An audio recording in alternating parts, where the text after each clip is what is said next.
Hello YouTube family, welcome back to another episode of let's talk motorcycle.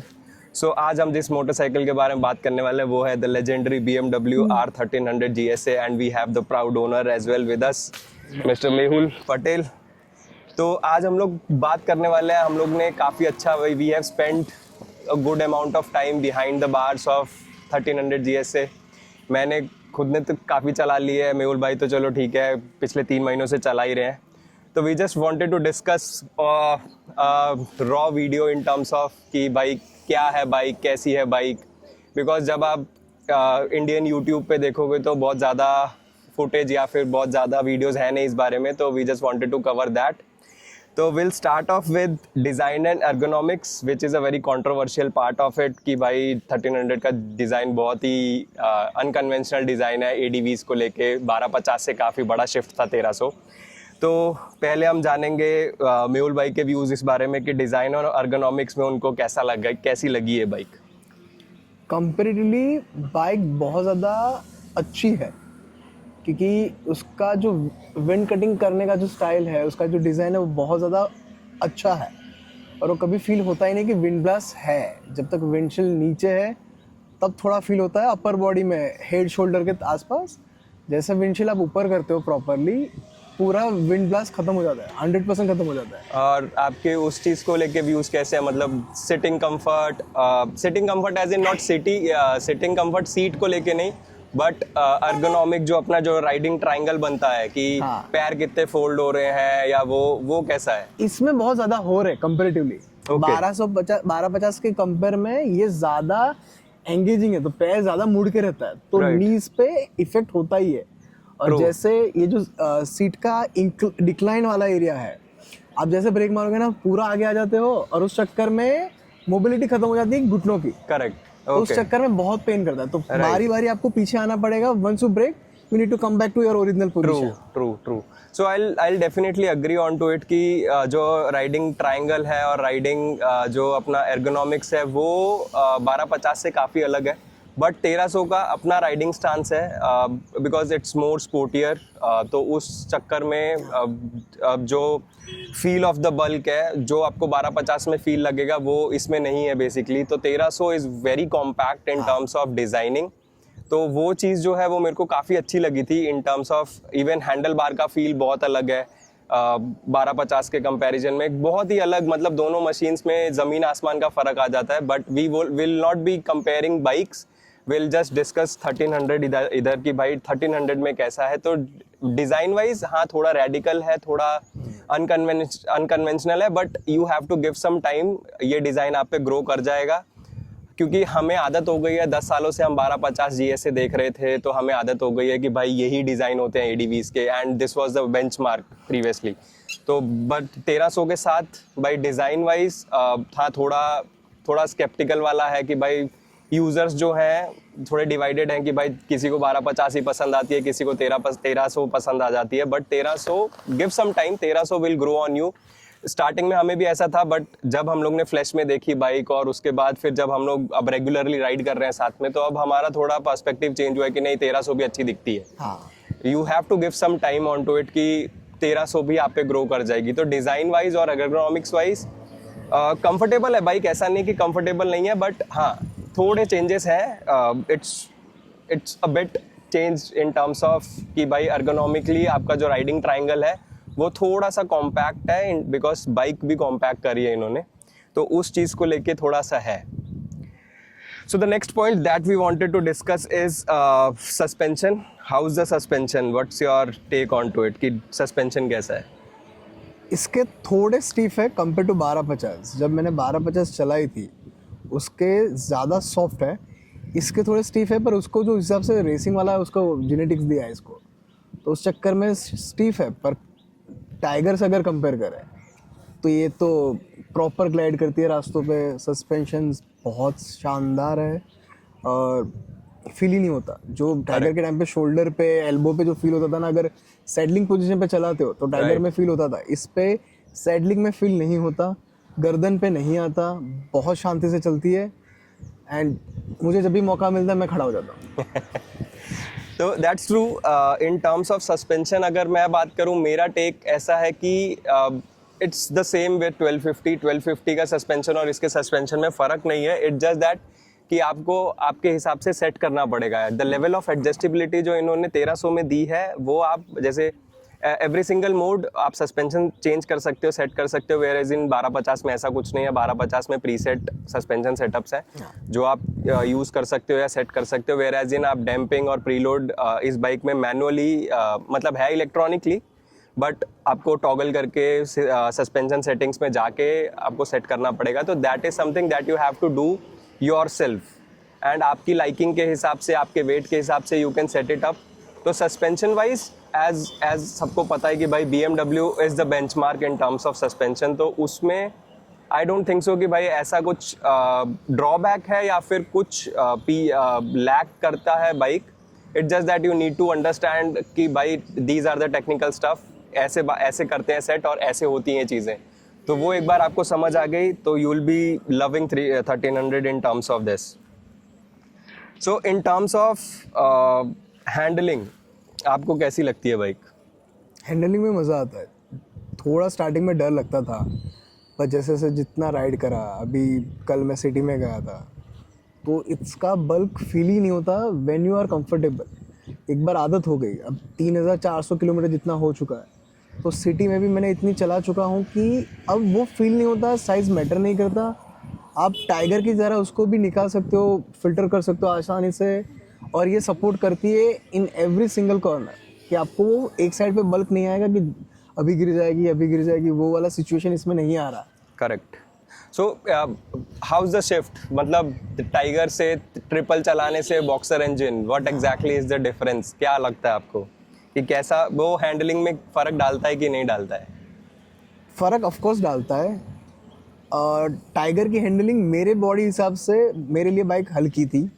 ये डराती थी starting में, जैसे अपना भी डिस्कशन हुआ था कि यह साइज़ डराती है पर इतने चलाने में डिफ़िकल्टी नहीं आती है. तो स्टार्टिंग में आई वो सो स्कैर कि यार कैसे करूँगा, चला पाऊँगा कि नहीं. फिर जैसे जैसे उसके साथ टाइम स्पेंड करते गए, स्किल आती गई, उसके साथ स्किल डेवलप हुई, फिर चलाने में टाइगर से ये ईजी लगने लगी है. राइट. क्योंकि टाइगर कभी कभी क्या होती थी कि पावर डिलीवर करती थी, पर वो उस हिसाब से नहीं कर पाती जिससे हिसाब से इसका टॉर्क कर पाता है. और ये बहुत ईजीली ग्लाइड करती है कंपेयर टू टाइगर. ट्रू. और टाइगर में गियर रेशियोज के इश्यूज थे, इसके गियर रेशियोज बहुत लंबे जाते हैं. करेक्ट. तो वो एक इसमें बेनिफिट है. True. So seriously even I can resonate to that कि भाई जो बॉक्सर इंजन है ना, हम लोग ट्रिपल चलाते थे इससे पहले, दोनों के पास टाइगर थी. There is a vast difference in terms of handling, just because boxer engine है, उसका सेंटर ऑफ ग्रेविटी बाइक का इतना ज़्यादा लो है कि आपको it's confident inspiring in terms of कि भाई आपको ऐसा नहीं लगेगा कि भाई बहुत ज़्यादा बड़ी बाइक चला रहा हूँ मैं, इसको मैन्यूवर कैसे करने का. सिटी मैन्यूवरिंग हम लोगों ने काफ़ी अच्छा टाइम निकाला है. सिटी ट्रैफिक में भी हम लोग को कभी ऐसा नहीं लगा कि भाई बाइक बहुत बल्की है या फिर बाइक इतनी बड़ी है साइज़ में तो हैंडलिंग में प्रॉब्लम होगी या फिर हम लोग को मैन्यूवर करने में प्रॉब्लम होगी. उस सिनारियो में कभी ऐसा नहीं लगा कि भाई बाइक कहीं लैग करती है. साइज़ डेफिनेटली काफ़ी बड़ा है बाइकों का. ऐसा नहीं है कि बाइक छोटी है, बहुत छोटी नहीं है. 30 लीटर्स का tank itself adds a very good amount of bulk, but still जो बॉक्सर इंजन की सेंटर ऑफ ग्रेविटी और इन लोगों ने जो इंजीनियरिंग में खेला है BMW ने, hats off to engineering of BMW की. भाई उन लोगों ने बहुत अच्छी बैलेंस करी है कि इवन अ न्यू राइडर जिसने कभी पहले बॉक्सर इंजन नहीं चलाया या जिसने कभी भी इन सब चीज़ों में मतलब इतनी बड़ी बाइक नहीं चलाई है, उसको भी यूज टू होने में या फिर कंफर्टेबल होने में इतना टाइम नहीं लगता है.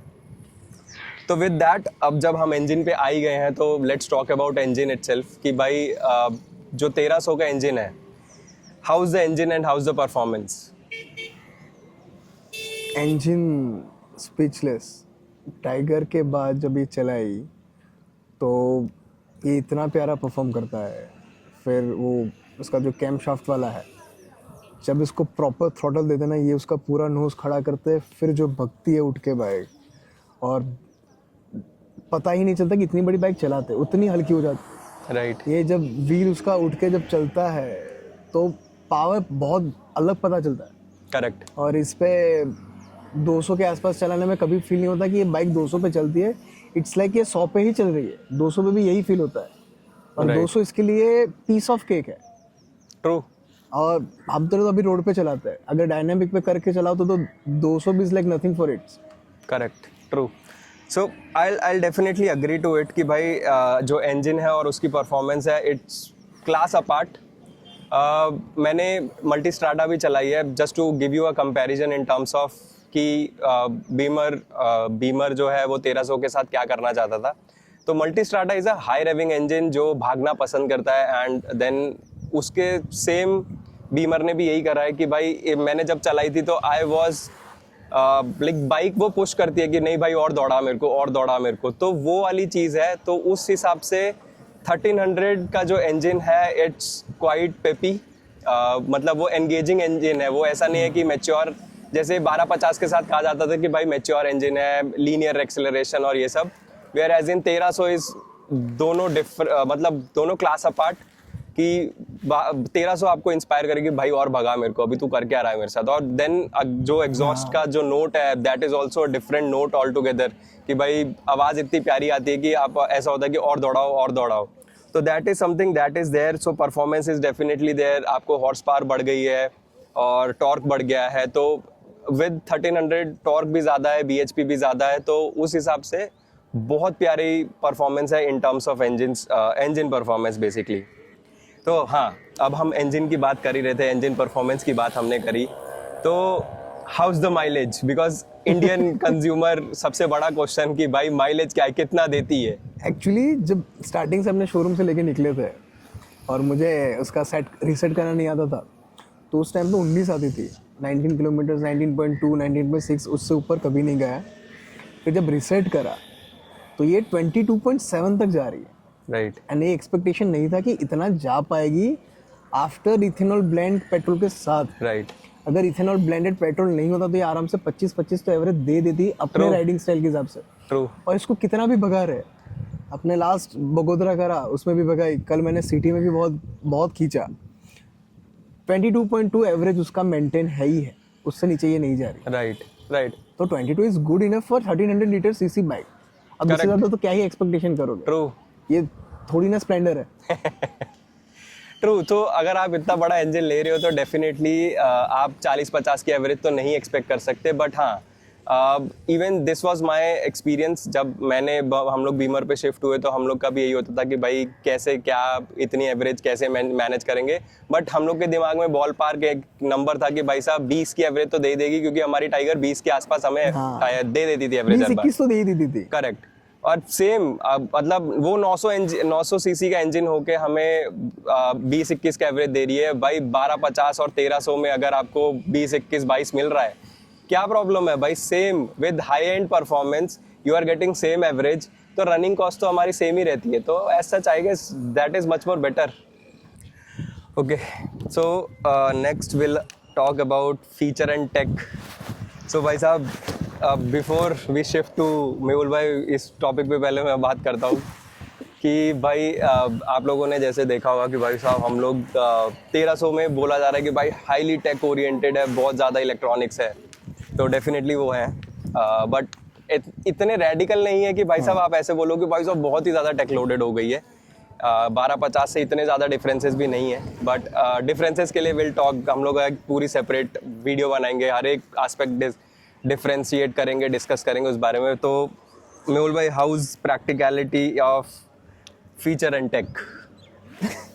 मैंने ये विंडस्क्रीन वाला जो फीचर है बहुत रेयरली यूज़ करता हूँ। इतना प्रैक्टिकल है पर याद ही नहीं आता कि यूज़ करना भी होता है। तो ज़्यादा अगर स्ट्रेट क्रॉस करा, क्रॉस विंड आई तो यूज़फुल है। अभी मैं इसका सबसे ज़्यादा फीचर यूज़ करता हूँ बाइक वॉशिंग के टाइम पे।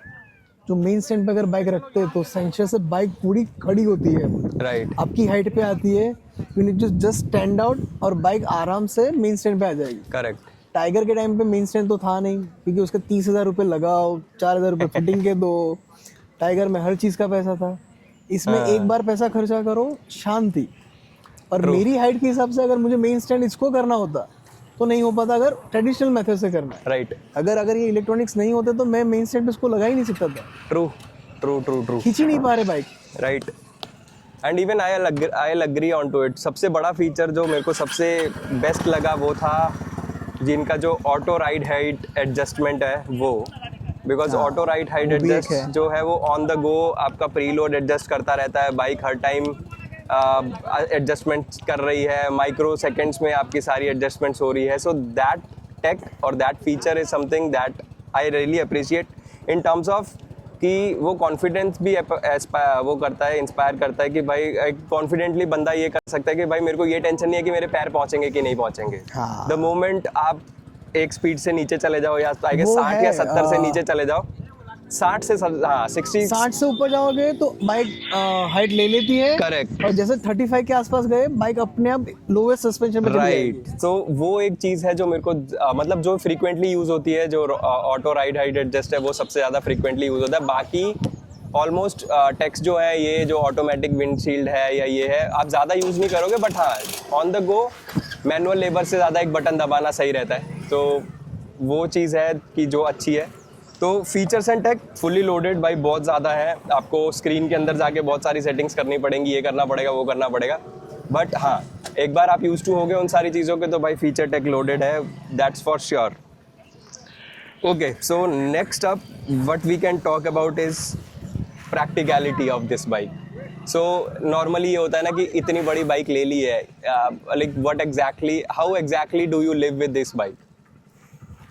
सो कितनी प्रैक्टिकल है ये बाइक लेना. प्रैक्टिकल तो है, अगर उसको 2 सेगमेंट में करे कि सपोज आपके पास पैसा है, आप स्पेंड कर सकते हो, तो सीधा 500-600 सीसी से इस पे आ जाओ, वन टाइम इन्वेस्टमेंट ले लो, दिस इज एंड, फ्लैगशिप है, ख़त्म. अब प्रैक्टिकल मेंटेन करना इतना ज़्यादा कोई खर्चा है ही नहीं. ब्रेक नहीं, पे विल है, गो ऑन मेंटेनेंस. हाँ ये इतना खर्चा है नहीं. प्रैक्टिकल में अगर हाइट छोटी है तो बस एक बार बाइक स्टार्ट करके उसको बैठने की ज़रूरत है, एक बार बैठ गए फिर वो बाइक नहीं डराती. तो प्रैक्टिकल वैसी है जैसे आप एक्टिवा स्प्लेंडर चलाते हो, बस वैसा ही है. Correct. इतनी इजी है चलाने में कि फील ही नहीं होता कि अपने 1300 सीसी की बाइक एक्चुअली सिटी या हाईवे पे चला रहे, वो फील ही नहीं आएगा. ट्रू. मतलब हम लोग अब इनको 3 महीने, ऑलमोस्ट 3 महीने होने हाँ, आए. 3-3.5 महीने हो गए. 3-3.5 महीने होने आ गए. हम लोग ने डिलीवरी ली, उसके बाद से 3-3.5 महीने से बीमर के साथ वी आर राइडिंग बीमर, और मतलब मेरे को 7-8 महीने हो गए चलाते हुए. तो इन टर्म्स ऑफ प्रैक्टिकलिटी ऐसा है कि भाई साहब जो इन्होंने इंजीनियरिंग करी है ना, तो आपको कभी ऐसा लगेगा ही नहीं कि भाई this bike is not practical और this bike is not meant यहाँ चलाने के लिए. फॉर एग्जांपल अगर आप सिटी ले लो, ऑफ रोड ले लो, रोड ले लो, मतलब this bike can do anything. So in terms of this भाई ऐसा कुछ है नहीं कि प्रैक्टिकल नहीं है ये बाइक. हाँ, जैसे सुपर स्पोर्ट्स का होता है कि आप ऑफ रोडिंग ले जाओ और सुपर स्पोर्ट्स बाइक आप ऑफ रोडिंग लेके जा रहे हो, तो वो प्रैक्टिकल नहीं है वहाँ. So similarly this bike can do anything, कोई फ़र्क नहीं पड़ता. So this bike literally lives on कि भाई गो एनीवेयर एटीट्यूड, हमें कोई फ़र्क नहीं पड़ता. 30 लीटर्स टैंक, ये वो सब.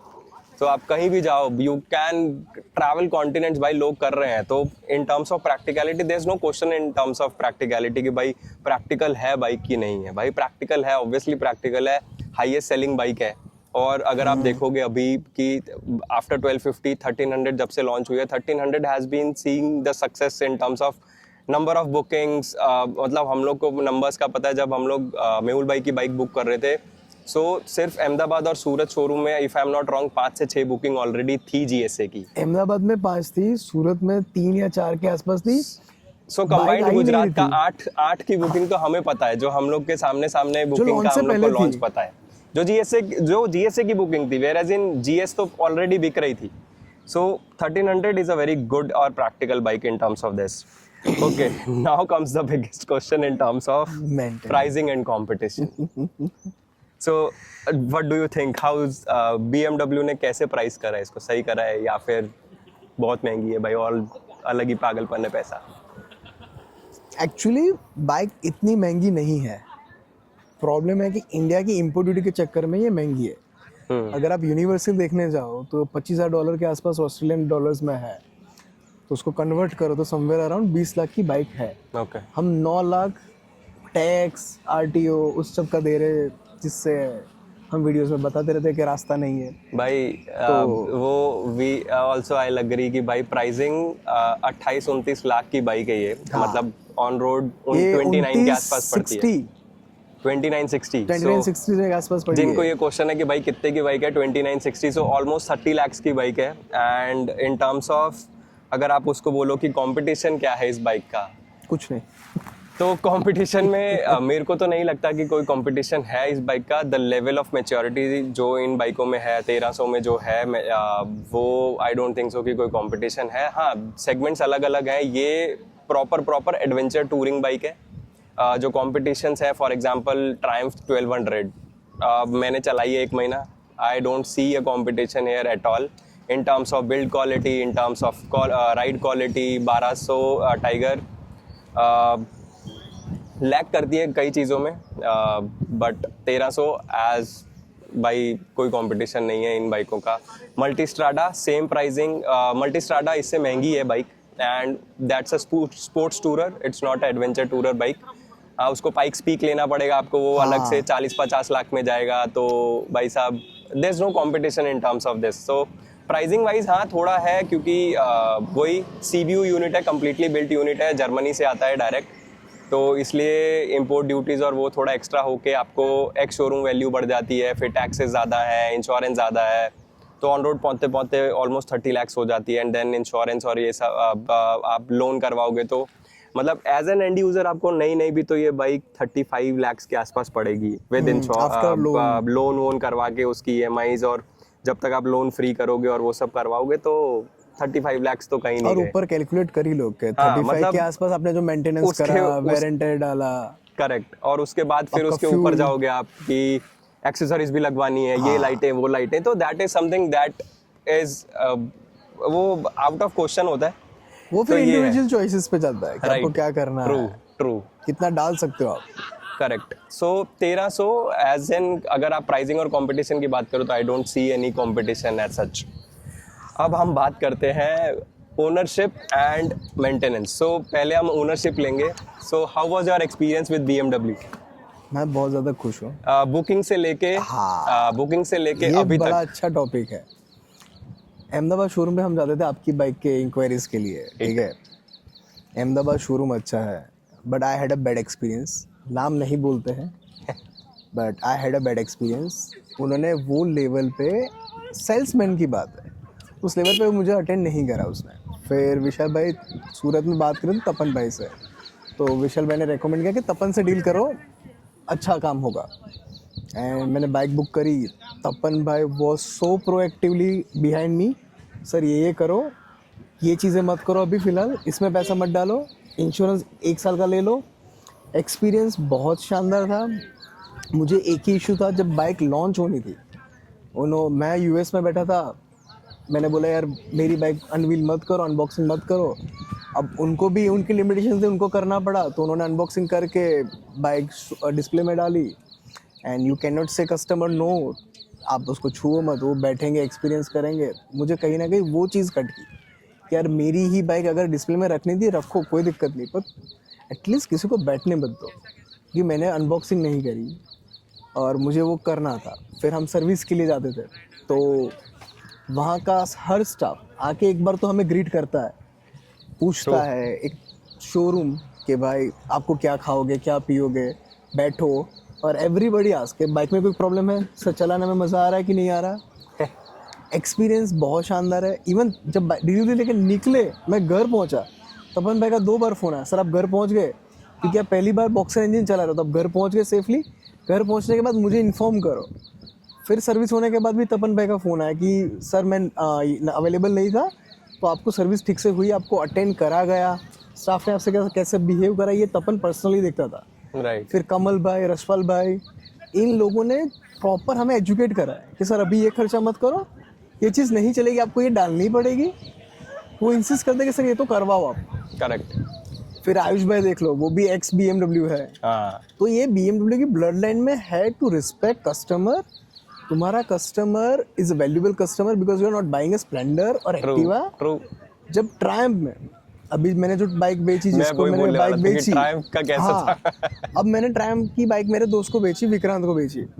अब ट्रायम्फ की 3 सर्विस हमने ट्रायम्फ बड़ौदा में कराई, उनका भी नाम लेके क्या मतलब, वहाँ करवाई। अब मेरी बाइक उनके सिस्टम में है ही नहीं कि मैंने सर्विस करवाई। मैंने इनवॉइस भेजा तब जाके उनको रियलाइज हुआ कि हाँ ये बाइक तो हमने करी। पहले तो उन्होंने मना ही कर दिया कि ये बाइक तो हमने सर्विस करी ही नहीं है। तो जिसने खरीदी उसको तो टेंशन होगा कि यार तूने बाहर थोड़ी करवाई होगी। तो मैंने उसको रिकॉर्ड भेजा, पेमेंट ट्रांजेक्शन भेजे, तब जाके उसको भरोसा हुआ। फिर उसने अहमदाबाद बात करी तो बोला हाँ सर हमारे से गलती हो गई। तो they are very easy to accept गलतियाँ, but they never improve. So, true. Ownership experience in terms of BMW is way different. The level of customer satisfaction, customer experience, they are setting up the benchmark. And I have been in touch with BMW Ahmedabad के salesman हो गए या फिर अहमदाबाद की जो service management की team है जो सर्विस देखती है बेसिकली आफ्टर सेल सर्विसेज, वो team is way way way ahead of like setting up benchmark market में। भाई हर थोड़े टाइम बाद दे गो, मतलब मेरी वीडियोस वो लोग देखते हैं नॉर्मली।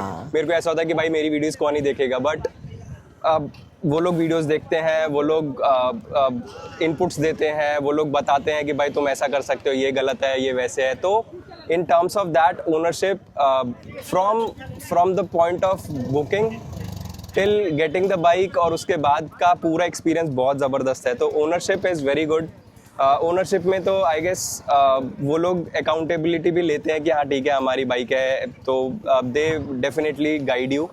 सो ओनरशिप के बाद विल टॉक अबाउट मेंटेनेंस कैसी लगी आपको बाइक की, how, but maintenance cost will definitely talk about maintenance cost. हम लोग ने बात तो कर ली कि भाई आफ्टर सेल सर्विस बहुत अच्छी है, but how is the maintenance cost of 1300? मेरा सबसे पहला खर्चा इसके ब्रेक पैड थे, वो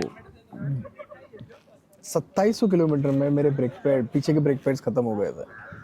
अब ये चीज़ मुझे नहीं पता कि ये कैसे गए, बट उन्होंने बोला कि सर आप शायद ब्रेक पे पैर रख के चलाते हो, पर ऑलमोस्ट 8 साल से मैं बाइक चला रहा हूँ एंड मुझे हाँ इतना तो आइडिया आता है कि मैं ब्रेक पे पैर नहीं रख रहा।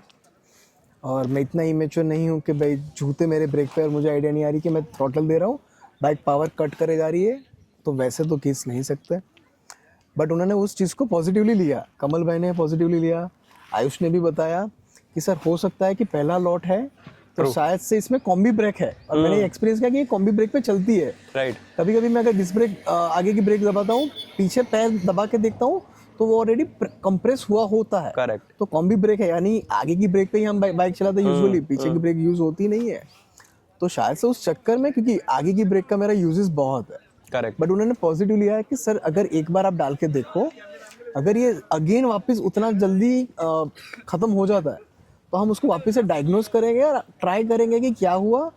ऊपर से हम हमारे सिस्टम से ईमेल करेंगे और पूछेंगे कि कस्टमर की बाइक में ये क्यों हो रहा है। करेक्ट। और बाकी का सर्वे भी तब तक आ जाएगा क्योंकि ये पहला लॉट है, तो उससे आइडिया आ जाएगा कि बाकी यूजर्स के साथ क्या क्या इश्यूज आ रहे हैं। राइट। तो वो चीज़ में बहुत ज़्यादा पर्टिकुलर है। करेक्ट। अब उस चीज़ में अगर ट्राई में ये चीज़ होती ना, तो ये लोग बोलते थे सर आप जो करना है करो, हमें कोई फ़र्क नहीं पड़ता। मैंने आपने दोनों ने ईमेल करे यूके हेडक्वार्टर में, टिकट रेस होती है, बॉर्डर होते ही नहीं वो लोग, द लिस्ट बॉर्डर, कोई फ़र्क नहीं पड़ता, हमें फॉलोअप लेना पड़ता है, ये लोग सामने से फॉलोअप लेते हैं। ये चीज़ बहुत अच्छी है। सो डेफिनेटली मेंटेनेंस कॉस्ट, अगर मैं सिर्फ कॉस्ट की बात करूं 1300 या फिर 1250 की या BMW की ओवरऑल, ठीक है, कंपटीशन से 1-2 हज़ार रुपये ही ज़्यादा है। 2000 बहुत ज़्यादा फर्क नहीं है। मतलब हम लोगों ने दोनों ने फर्स्ट सर्विस करवाई है हमारी बाइकों की, एंड आई गेस 13,000 रुपये बिल हुआ था हमारा। हाँ, 13,000 के आसपास, 12,900 समथिंग के आसपास। तो मतलब रफली 12 से 13,000 के बीच में हमारी फर्स्ट सर्विस हुई है। एंड देन मेंटेनेंस में अगर आप इंटरवल्स देखोगे तो एवरी 10,000 किलोमीटर्स पे हम लोग को मेंटेनेंस करवानी होती है। And then with this beemer have also started कि भाई जो शाफ्ट की रिप्लेसमेंट है, every 60,000 kilometres no questions asked आपकी शाफ्ट रिप्लेस होगी ही होगी। सो वो एक है कि भाई जो मेंटेनेंस कॉस्ट्स है, it's similar to wear and tear को मैं अलग रखता हूँ कि भाई wear and tear is totally user specific चीज़ें, कि वो यूजर के हिसाब से चलती हैं कि आप कितनी ब्रेकिंग कर रहे हो, कैसे है कैसे नहीं। Wear and tear is something that is irrespective of maintenance thing. But normally अगर आप मेंटेनेंस देखोगे तो सिमिलर, भाई मार्केट का जो रेट है उससे 1-2 हज़ार रुपये ज़्यादा है। भाई BMW का नाम भी तो है, आप ये देखो ना कि आपको इंजीनियरिंग मार्वल्स भी तो मिल रहे हैं, आपकी इंजीनियरिंग लेवल तो देखो BMW जो पुट इन कर रही है इस चीज़ों में। तो मेंटेनेंस कॉस्ट इतनी ज़्यादा नहीं है, इट्स ईजी। अगर आप, और मैं काफ़ी वीडियोज़ में इस बारे में बात कर चुका हूँ अपनी पहले भी, जब मेरे पास ट्रायम्फ थी तब भी और अब भी, कि आपकी बाइक की on road cost is 30 lakhs या आप 25 lakhs प्लस का अगर आप बाइकें ले रहे हो तो उसकी मेंटेनेंस कॉस्ट विद अब 1 साल का इंटरवल देती है, 10,000 किलोमीटर का इंटरवल है, कंपनी हमें इतना बड़ा इंटरवल दे रही है, तो आप क्या सोच रहे हो कि 5-6 हज़ार की सर्विस होनी चाहिए, या आप क्या सोच रहे हो 2-2.5 हज़ार रुपये की सर्विस होनी चाहिए? ऐसा नहीं हो सकता ना। आपकी कॉस्ट की अगर आप देखोगे तो बहुत सारे थंबनेल्स होते हैं भाई यूट्यूब पे कि मोटा खर्चा हो गया, मोटा खर्चा हो गया। भाई आपकी बाइक की ऑन रोड वैल्यू का 0.5% या 1% of is your maintenance cost अभी साल में एक एक ही बार आनी है। साल में एक बार, और आप पूरे टाइम अपनी बाइक की माँ बहन करके रखोगे और उसके बाद अगर आपको 15-20 हज़ार भी खर्चने में दुख रहा है तो भाई you should not buy these bikes at all. If you are thinking कि 2.5 या 3 हज़ार रुपए ही मैं मेंटेनेंस कॉस्ट दे सकता हूँ या इतनी ही होनी चाहिए, don't buy these bikes are not meant for you. अगर आपको माइंडसेट चेंज करना पड़ेगा कि अगर आप 30-40 लाख की बाइक ले रहे हो तो भाई उस हिसाब से मेंटेनेंस भी होगी, उनकी रनिंग भी उतनी महंगी होगी। तो ऐसा मत सोचो कि भाई साहब बहुत ज़्यादा महंगी है सर्विसेज। मेंटेनेंस भाई एट पार मार्केट है, कोई ज़्यादा या कम नहीं है, आई डोंट थिंक सो। और मेंटेनेंस में मैं आपको एक सीन बताता हूँ। कल परसों मैंने एक रील देखी, एक बंदा बोल रहा था कि मेरी BMW 310 GS उसने ले रखी है और 80,000 किलोमीटर चल चुकी है उसकी, और उसके बाद उसकी बाइक में कुछ 1 लाख का खर्चा आया है। और वो बोल रहा है कि भाई BMW आप कर क्या रहे हो? अरे पागल आदमी, 80,000 किलोमीटर तूने बाइक चलाई है, तेरे वेयर एंड टेयर में उन्होंने तेरे को रिकमेंड करी कि भाई तेरी डिस्क ब्रेक्स चेंज होंगी या फिर तेरी रोटर्स चेंज होंगे, तो वो कॉस्ट थोड़ी BMW देगी। और नीचे कमेंटों में लोग लगे हुए हैं कि BMW what is this, boycott BMW। भाई अगर तुमसे नहीं मेंटेन होती ना, मत लो, पागल है, मत लो। मेरा तो सिंपल मानना है, अगर तुमसे नहीं मेंटेन हो रही है ना भाई मत लो। ये एरोगेंस नहीं बोल रही है कि भाई तुम हमारे पास पैसा है या हमने ले लिए इसलिए हम ये बोल रहे हैं, ऐसा नहीं है। This is normal mindset of people कि भाई साहब महंगी चीजें हैं तो भाई जिंदगी भर तो नहीं चलेंगी भाई। अरे एक चीज है, 1,20,000 डिवाइड बाय 80,000 किलोमीटर करो, it's hardly 1.3 rupees per kilometre. Correct. अब इतना मेंटेनेंस क्या फ्री में ही सर्विस करवानी है तुमको? हाँ, वही ना, आपने 80,000 किलोमीटर चलाई है बाइक तो भाई उसके वेयर एंड टेयर भी तो होंगे ना। अब वो कंपनी थ्रू आउट लाइफ थोड़ी आपके खर्चे उठाती फिरेगी। अगर हाँ वारंटी में कुछ ऐसा है कि भाई साहब जो बाइक में फॉल्ट नहीं आनी चाहिए थी, इंजन में प्रॉब्लम आ गई है या कुछ और प्रॉब्लम है जो वारंटी में जानी चाहिए और तब BMW नहीं कर रही है वो मेंटेन, तो एक लॉजिक मेरे को समझ आता है। बट आप क्या बात कर रहे हो कि भाई साहब 80,000 किलोमीटर 1 लाख मेरा खर्चा हो गया? अरे कौन, तो आप ही चला रहे हो ना भाई, बड़ी बात है ना। हाँ, 80,000 किलोमीटर भी तो चली है और तुम चला रहे हो, उसके बाद खर्चा तो मांगेगी, कोई भी चीज मांगेगी, कोई भी मैकेनिकल चीज ले लो आप। ये कोई लॉजिक नहीं है। तो अगर ऐसी वैसी रीलें देखकर अगर आप ये इन्फ्लुएंस हो रहे हो ना कि भाई BMW बहुत महंगी है सर्विसेज, ऐसा कुछ नहीं है। नॉर्मल वेयर एंड टेयर, अगर आप नॉर्मल सिंपल मैथ्स कर लो, समझ में आ जाएगा, अपने आप समझ में आ जाएगा। वही तो नहीं कर रहा है ना। हाँ। अनपढ़ वाला हिसाब किताब हो जाता है कि Simple भाई मेरे को सब calculation कुछ है फ्री यार। में दे दो। अगर आप नॉर्मल, चलो मैं ठीक है ये भी बात नहीं करता, मैं एक स्प्लेंडर ले लेता हूँ, उसकी 1500 में सर्विस होती हो अगर, और उसकी अगर ब्रेक शू चले जाएं तो आप क्या बोलोगे कि भाई मेरे ब्रेक शू क्यों चले गए? आप हीरो होंडा को थोड़ी पकड़ोगे कि हीरो वालों मेरे ब्रेक शू चेंज करके दो या मेरे ब्रेक क्यों घिस गए। ऐसा नहीं होता भाई। ये सारी चीजें वेयर एंड टेयर वाली चीजें, ये सारी कॉस्ट आपको ही बेयर करनी पड़ेंगी। So you have to live with this decision कि आपने इतनी बड़ी बाइक ली है अगर, तो उसके मेंटेनेंस भी वैसी आएगी। ऐसा नहीं होता है कि भाई साहब कुछ भी बोलो और कुछ भी कर लो। तो जोक्स अपार्ट, ये मेंटेनेंस में beemer is also as per the market standards. Benchmark customer experience बहुत अच्छा है, बेंचमार्क है and I love it. I am very particular about customer experience, तो I am loving it in terms of beemer का पूरा overall experience, ownership से लेके maintenance cost बहुत ज़्यादा नहीं है। माइंड यू मेंटेनेंस कॉस्ट ज़्यादा नहीं है। अगर कोई ये बोले ना कि भाई मेंटेनेंस कॉस्ट बहुत ज़्यादा है, तो भाई तुमने 30 लाख की बाइक ली है, तुम 15-20 हज़ार अगर नहीं खर्च सकते हो एक साल में, प्लीज़ बेच दो उसको, प्लीज़ बेच दो। तुमने गलत बाइक ली हाँ, है। तुम वो बाइक चलाने लायक नहीं हो, तुम बेच दो उसको। I know my words are very harsh, comment section में बहुत सारे आ जाएंगे कि भाई ऐसे कैसे बोल सकता है, ये है वो है। तुम्हें जो बोलना है बोलो, मुझे कोई फर्क नहीं पड़ता है। मेरे वीडियो घर वाले देखते नहीं तो मैं कुछ और भी बोल देता, लेकिन हाँ, मुझे कोई फर्क नहीं पड़ता। अगर आप नहीं मेंटेन कर सकते हो, बेच दो।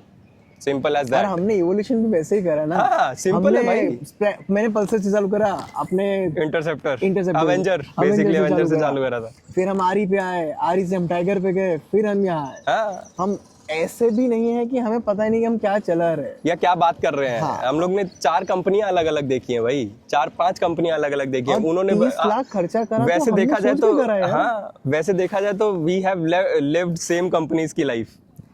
बजाज, रॉयल एनफील्ड, ट्रायम्फ और फिर BMW। सो हम लोग ने सब सेम कंपनीज की बाइक चलाई है। बाइकें अलग अलग चलाई हैं, बट हाँ, टाइगर के बाद तो हम लोग ने ऑलमोस्ट सेम ही बाइकें Same ही चलाई चलाई हैं। टाइगर के बाद तो भाई, टाइगर के टाइम पे हम लोग साथ मिले थे और उसके बाद से we have been a very good influence in terms of each others life. हमारे सारे बाइक डिसीजन ये वो सब डिस्कस होके होता है, और सेम एज, तो उस हिसाब से हम दोनों में 1 महीने का फ़र्क है, तो उस हिसाब से हम लोग लगे रहते हैं। सो ये एक चीज़ है। एंड अब लास्ट, हम काफ़ी देर से इस चीज़ के बारे में बात कर रहे हैं, हु शुड बाई इट। 1300 किसको लेनी चाहिए? ये एक्चुअली बहुत ज्यादा दैट टू GS से। वीडियो पे नहीं बोल सकते ना, प्रॉब्लम नहीं, अगर देखो तो यार, जिसको वर्ल्ड टूर करना है, अभी वर्ल्ड टूर पे तो नहीं जाते, let's go for a state cross है। जिसको स्टेट क्रॉस करने हैं, राइड करनी है, चलो राजस्थान नियर बाई 1000-1500 किलोमीटर चलानी है, वो बंदा ही इसको ले सकता है, लेनी भी चाहिए। एक बार इन्वेस्टमेंट करनी है, शांति है लाइफ टाइम। लोग 2-2 लाख किलोमीटर चलाते हैं, 10-10 साल पुरानी भी GS अभी भी चल रही है, करेक्ट। और कोई प्रॉब्लम नहीं आ रही, दे आर सो हैप्पी। नई बाइक्स आती रहती है, लोग लेते नहीं, क्योंकि वही है, एक बार इन्वेस्ट करो, शांति से लाइफ जियो। और इसमें मेंटेनेंस ऐसा नहीं है कि रास्ते में बाइक खड़ी हो जाएगी। करेक्ट। और इलेक्ट्रॉनिक्स है, अगर उसको सही तरीके से नहीं रखा, आपने अच्छे से मेंटेन नहीं करा, बाइक रोक देगी। True. अब 1 करोड़ की बाइक लो, वो भी रोक देगी। 5 लाख की बाइक लो या 1 लाख की, वो आपकी गलती से वो रुकेगी। उस हिसाब से जजमेंट नहीं कर सकते। अगर आपके पास अच्छा खासा फाइनेंस है जिससे आपकी लाइफ खराब ना हो, तो आप बीमर लो, जर्मन कोई भी लो, ट्रायम्फ भी अच्छी है, प्रोडक्ट्स अच्छी है। प्रॉब्लम ये है कि इंडियन माइंडसेट ट्रायम्फ ग्रो नहीं कर पा रहा, आज भी वो बजाज ही है। बस BMW सजेस्ट हम इसलिए करते हैं क्योंकि उनको पता है कि if you are spending 30 lakhs, you are valuable customer. आपको वो रिस्पेक्ट चाहिए, आपको कहीं ना कहीं वो केयर चाहिए, वो वार्मथ चाहिए कि आपको एज अ कस्टमर वो ट्रीट करे। और BMW में वो है, इसलिए हम लोग क्लियरली प्रमोट करते हैं कि BMW लेनी चाहिए। करेक्ट। और कुछ नहीं, because as a buyer, as a rider, you are safe.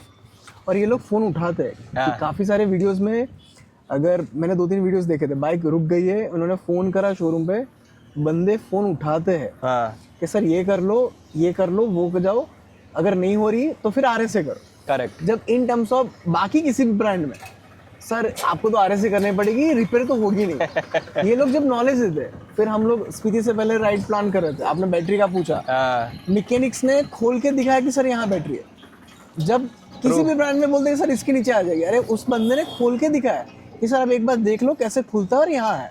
तो वो BMW का माइंडसेट और उनका education through out employees, mechanics, वो है। करेक्ट। कल्चर उन्होंने डेवलप करा है, तो इसलिए वो एज अ फुल पैकेज है कि भाई एक पैकेज में सारा कुछ आ गया। तो जब सोच रहे हो तो एक बार खर्चा करके ले लो। टू सम इट अप, जो इन्होंने बोला, इनकी ज़्यादा फ्रस्ट्रेशन निकल गई बस। तो टू सम इट अप, कौन ले सकता है ये बाइक? अगर आपकी हाइट 5'5" भी है, अगर आपकी कितनी हाइट है? मेरी 5'6" या 5'7" है। हाँ, तो अगर आपकी हाइट 5'5" भी है, तो आप ये मत समझो कि स्पेक शीट के हिसाब से अगर आप पढ़ोगे तो आपको ऐसा लगेगा कि भाई बहुत ऊंची बाइक है। ऐसा कुछ नहीं है, आप आराम से चला सकते हो। तो इन टर्म्स ऑफ दैट आप बेफिक्र हो जाओ, and it's more of developing a skill in terms of riding the bike. Bike ऊंची या नीची नहीं होती है, इट्स जस्ट दैट आपको स्किल डेवलप करने पड़ेंगे। और ये हम लोगों ने आई गेस ट्रायम्फ और इन सब के, जब हम लोग ने इतनी सारी बाइकें चलाई, उसके बाद हमें समझ आया कि हम में कमी है, हम नहीं चला पा रहे हैं बाइकें बिकॉज हम स्किल नहीं, हमारे पास स्किल नहीं है। तो वो चीज़ है और कुछ नहीं है। तो वो चीज़ थोड़ी आप कर सकते हो। And who should buy it? पैसा है, डेफिनेटली आप कोई भी ले सकता है। दूसरी चीज़, आप हाइट से ये मत हो कि डरो मत कि भाई साहब बाइक बहुत बल्की है, ऐसा कुछ है, ऐसा कुछ नहीं होता है।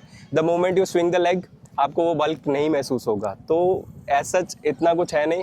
कोई भी ले सकता है, हाँ बट हाँ अगर आपको ये सारे कंस्ट्रेंट लग रहे हैं तो ठीक है, आप ले सकते हो। actually ऐसा height कोई का issue प्रॉब्लम है ही नहीं। हाइट का इशू मुझे नहीं है, था करेक्ट। डर। जब हम लोग बात कर रहे थे और जब मेहुल भाई ने अभी बुक नहीं करी थी 1300, और मैं प्रणव और ये काफी डिस्कशंस में चल रहे होते थे, स्पेक शीट देख रहे होते थे कि भाई कितनी हाइट आई है, क्या है। और हमारा प्रणव तो अलग ही सबसे लगा था पहले कि- यही डर होता, सबसे पहले जो मेहुल भाई को डराया गया है ना, वो सिर्फ यही डराया गया है, भाई बहुत ऊंची बाइक आपसे और मैनेज डराने नहीं वाला होगी। प्रणव ही है।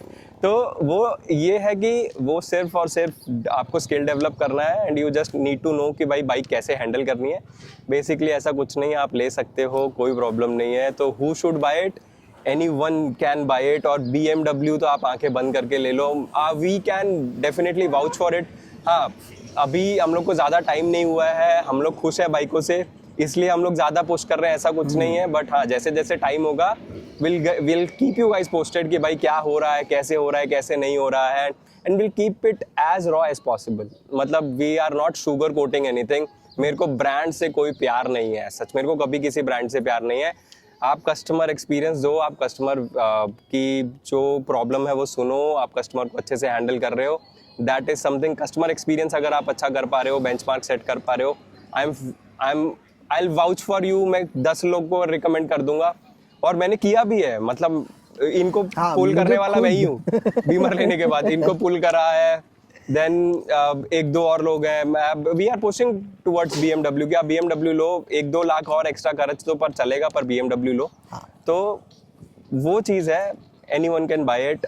ऐसा कुछ है नहीं कि who should buy it, it's totally. और आप कोई भी बड़े व्लॉगर्स देख लो, आप कोई भी बड़े रिव्यूअर्स देख लो, वो हु शुड बाय इट का कभी कोई क्लियर आंसर नहीं दे सकता है। तो आप जाओ, the best thing to know कि आपको ये बाइक लेनी चाहिए या नहीं लेनी चाहिए, go to the showroom, test ride it bike, and you feel the connect, ले लो। अगर नहीं कनेक्ट फील हो रहा है, मत लो। That is not a good bike for you और एट बिना ऑल। चलाए बाइक लो ही मत, एक बार तो चलाओ। डेफिनेटली, अगर आपका शोरूम वाले अगर आपको ये बोल रहे हैं ना कि भाई आपको एक कोई बाइक लेनी है और आपके शोरूम वालों के पास वो बाइक नहीं है, वेट फॉर इट। बाइक चलाए बिना लेना मत, बुक भी मत करना। सो वो चीज़ है।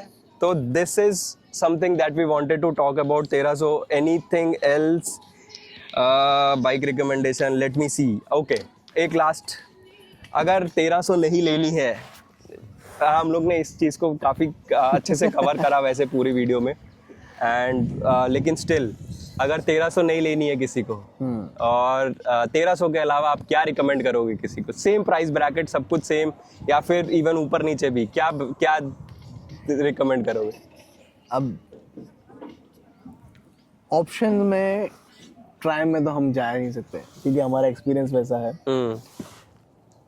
अगर आपकी राइडिंग स्टाइल है कि आपको बाइक पुश करनी है, आपको स्पोर्ट्स बाइक की तरह चलानी है, पर आपको चाहिए एडीवी, Correct. रोड बायस हो, तो दुकाटी ले सकते हो, पर आपके पास पागल पैसा होना चाहिए खर्चने के लिए। हाँ, और अगर हमारी बात करें, अगर मेरी बात करें, अगर मैं 1300 नहीं लेता तो मैं शायद से अफ्रीका ट्विन ले सकता था। करेक्ट। पर मैं वो बंदा हूँ जो थोड़ा ट्रेडिशनल या फिर ऑर्थोडॉक्स है, जो ज़्यादा इलेक्ट्रॉनिक्स से परेशान रहता है क्योंकि इलेक्ट्रॉनिक्स यूज़ होते नहीं है, और मुझे डर लगता है इलेक्ट्रॉनिक्स से कि फेल ना हो जाए। ये मेरा खुद का फोबियो है। ठीक है, तो अफ्रीका ट्विन कभी भी ले सकते हैं, बट मुझे वही होता था कि यार इलेक्ट्रॉनिक्स है वो तो इसमें भी है, पर कॉन्ट्राडिक्टरी स्टेटमेंट है भाई ये। इतना भी नहीं है उसमें इतना। अरे, उसमें भी उस सेम है, उससे ज्यादा इसमें। क्या बात कर रहे हैं? हाँ। अरे भाई साहब, तो मैं मतलब ये थोड़ा वो हो गए लेकिन ये मेजरली ये है कि भाई एज सच अगर हम लोग रिकमेंड करें अगर कोई बाइक कि अगर 1300 नहीं लेनी है, तो Africa twin is a very good option. अगर आप एडीवीज देख रहे हो, और बेसिकली अगर आप ये सोच रहे हो तो आप एडीवी ही सोच रहे हो लेने की, तो अगर आप एडीवी लेने की सोच रहे हो तो Africa twin is a very good option in terms of buying that bike. But अब उसमें ऐसा भी है कि सपोज मेरी हाइट है तो मेरे पे अफ्रीका ट्विन अच्छा लगेगा। अगर 6 फुट 6.5 फुट का इंसान है, अगर अफ्रीका ट्विन पे बैठेगा तो बाइक बहुत छोटी लगेगी। भाई मैंने कभी फ्लैश में देखी नहीं है। मैंने रियल में देखी है। अच्छा, मैंने बहुत छोटी दिखती है, ऑलमोस्ट टाइगर है, टाइगर जीटी जैसी दिखती है। एजाइल है बाइक काफी। हाँ, अगर कोई मोटा इंसान, अगर 100-150 kg का इंसान बैठेगा, बाइक छुप जाएगी। हाँ, अब जब वही चीज अगर BMW पे बैठे हो तो बाइक और बॉडी रेशियो के हिसाब से सेट होती है। बाइक आपको ऐसा नहीं लगेगा कि हाथी चीटी पे बैठा है। करेक्ट। बीमर के साथ ये फायदा है। रिकमेंडेशन में भाई हमारे पास ऐसा तो कोई रिकमेंडेशन है नहीं कि भाई इसके अलावा हम क्या रिकमेंड करेंगे। वी हैव बीन लाइक, अगर आपने वीडियो देखी अभी तक आप यहाँ तक पहुंचे हो तो आपको पता हो चल गया होगा कि we are kind of getting into BMW fan वाले मोड में, but we still are not. हम BMW फैन नहीं है, we are just praising good things about BMW। So competition में अगर आपके पास पैसा है and you are enthusiastic rider, आप मल्टीस्ट्राडा इज अ ऑप्शन। आप मल्टीस्ट्राडा ले सकते हो, दैट्स अ स्पोर्ट्स टूरर। अगर आपको फास्ट जाना पसंद है, यू लाइक लिव ऑन, और आपको उसकी मेंटेनेंस कॉस्ट और रनिंग कॉस्ट से कोई प्रॉब्लम नहीं है, Multistrada V4 is a good option for you. और अगर आप थोड़ा रिलायबल साइड जाना चाहते हो, मेंटेनेंस कॉस्ट ज़्यादा नहीं चाहिए, तो Africa twin is a option. और अगर दोनों का मिक्सचर चाहिए कि भाई अफ्रीका ट्विन जैसे एजिलिटी और वो सब भी चाहिए और अफ्रीका ट्विन जैसा सॉरी मल्टीस्ट्राडा जैसा अपने को परफॉर्मेंस भी चाहिए, go for BMW। So mixing दोनों जगहों का 1300 is a mixture of both the worlds basically, adventure as well as sports touring. So दोनों चीज़ें मिक्स होके, एंड देन एक चीज़ जो हम लोग मिस कर गए, दैट इज़ विंड प्रोटेक्शन। सो 1250 और इसमें काफ़ी फ़र्क है, पर 1300 की wind protection is way good. Electronically adjustable wind screen is something that is fine, must needed, that is fine. तो मैं इसमें नहीं बोल रहा हूँ कि भाई साहब की वो इलेक्ट्रॉनिकली ऊपर नीचे हो रही है, दैट्स अ एडेड एडवांटेज या नहीं, बट इन्होंने जो रीडिज़ाइन करके जो विंड स्क्रीन रीडिज़ाइन करी है ना, बैंग ऑन। मतलब कोई कंप्लेन नहीं है मेरे को विंड नॉइस या फिर विंड बफेटिंग और इन सब चीज़ों में, क्योंकि इसकी wind protection is way good. So this was the point that I missed to discuss पहले आगे वीडियो में। हम लोग ने बहुत छोटा सा टच किया था कि हाँ भाई फीचर्स में डाल दिया था विंड स्क्रीन को, बट विंड स्क्रीन की प्रोटेक्शन बहुत अच्छी है, बहुत अच्छी है। Mind blowing experience in terms of wind protection. So ये सारी चीज़ें थी। Sum up, this was something that I wanted to keep raw. ये वीडियो ऐसे ही कॉन्वर्सेशन वाली वीडियोस हम आगे मैं प्लान कर रहा हूँ, तो अगर आपको और ऐसी वीडियोस देखनी है तो कमेंट सेक्शन में ज़रूर बताएं कि हाँ भाई ऐसा कुछ और देखना है हमें, या ये सेटअप अगर आपको अच्छा लगा हो तो please let us know. This will help us make videos in terms of like कैसी वीडियोज़ बनाई जाएँ। ऐसी वीडियोज़ मैं और बनाता रहूँगा। MJ भाई को ला सकते हैं हम, he is a seasoned rider in terms of riding. Pranav के साथ बात कर सकते हैं, he is a aspiring rider right now, right, मतलब काफ़ी राइड कर रहा है, स्टिल एस्पायरिंग राइडर। सो ऐसे प्लान है, हम अपने व्यूज़ हमारे साथ रख सकते हैं। अगर आपको कोई और डाउट है इन टर्म्स ऑफ 1300, या आपको कुछ और यूज़र एक्सपीरियंस या कोई स्पेसिफिक क्वेश्चन पूछना है 1300 से लेके, तो you can let us know. मतलब मेरा चैनल पे या कमेंट बॉक्स में आप क्वेश्चन पूछ सकते हो। You can reach out to me on my Instagram, आप मेहुल भाई को रीच आउट कर सकते हो इंस्टाग्राम पे डायरेक्टली, या फिर आप कहीं भी क्वेश्चन डालो, will discuss it out with each other and आपको आंसर हम लोग डेफिनेटली देंगे। सो 1300 से रिलेटेड ये थी हमारी video. This was BMW R1300 GSA for you guys. फिर मिलते हैं ऐसे ही किसी और वीडियो में। Till next time, ride safe guys.